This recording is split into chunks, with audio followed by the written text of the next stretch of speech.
Welcome back, everyone. It's Joseph here for Zany62.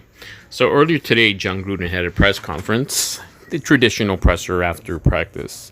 And what came out of that is his genuine concern for filling up those linebacker spots. We know that Nick Morrow and Javin White are both out.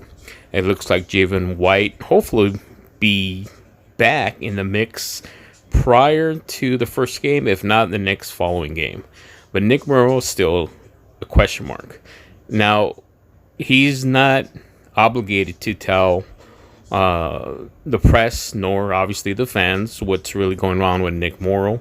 But I suspect at this point it's a very serious injury. So the question is, which has been flying around rumor mills for the last couple of weeks, what about KJ Wright? So the fact of the matter is, it looks like when you consider he's a free agent, he's a decent player, he's 31 years old, so that becomes an issue. But when you consider that there's 31 other teams that have also not signed KJ Wright, so that just means to me that his ask is too high. Now, will that ask go any lower? Absolutely not, at least not for the time being, because now he knows the Raiders are in need, there's a couple other teams in need. And the fact of the matter is, this might be his last contract. He's trying to get as much as possible. So let's stop and look and see what possibly maybe his asking price based on his last contract with the Seattle Seahawks. So KJ Wright signed a 2-year, $14 million contract. That was his last contract with Seattle. The Seahawks included a $5 million signing bonus. And it was $6.5 million guaranteed, and an average salary of $7 million. So let's say he's 2 years older, obviously, and he's still probably asking for the same amount, $7 million. And if you follow this contract, 6.5 is still guaranteed. I'm sure he's trying to mimic that same contract as he did with Seattle.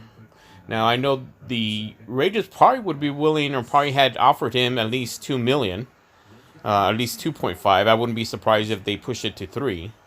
But a $7 million is a big ask.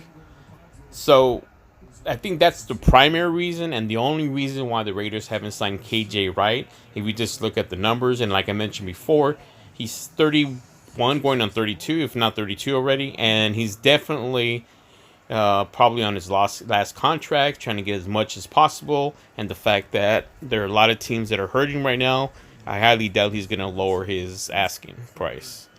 Now, having said this, as I'm recording this, news just came out that the Raiders just signed Denzel Perryman. He did suffer a foot strain and he got stepped on during the preseason. So I don't know how hurt he is, but I guess they took a flyer on him. His contract is going $990,000, and if they release some after the season or maybe prior to the season, there's no penalties to that. So does that solve the problem? Absolutely not. Do I think that if the opportunity came, they still will sign KJ Wright? I do.